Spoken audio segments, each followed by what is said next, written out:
Mae yna ddirywiad rhyngwladol mewn ieithoedd lleafrifol a diwylliannau lleafrifol, a mae hyn yn her rhyngwladol ac mae llawer o lefydd ar traws y byd yn trio ymateb i'r her yma.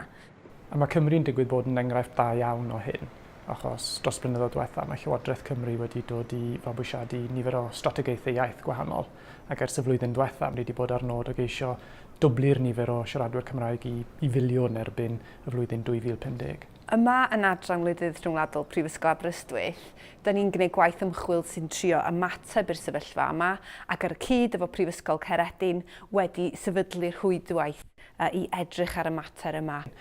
Gan y rhwydwaith yna yw tynnu ynghyd ymchwilwyr academaidd a ymarferwyr polisi yn y maes i geisio meddwl am ganfyddiadau ymchwil newydd i'r dyfodol.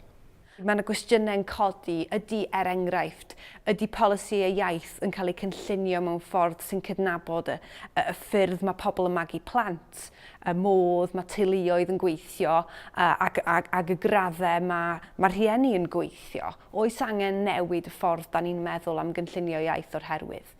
I roed enghraifft arall, dyn ni'n draddodiadol wedi rhoi pwyslais mawr ar rôl y gymuned leol wrth drafod adfywio ieithoedd lleafrifol. Ond dyn ni bellach yn byw bywydau sy'n lot mwy symudol, yn fwy rhwydweithiol, ac felly mae angen ailfeddwl y ffocws ar y gymuned wrth i ni geisio adfywio ieithoedd i'r dyfodol.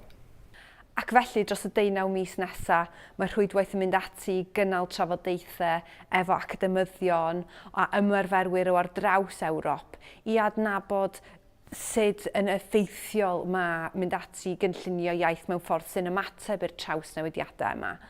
Mwyn cymharu profiadau ac adnabod gwersi ymchwil y gallwn ni fwydo mewn i ddatblygiadau polisi'r dyfodol.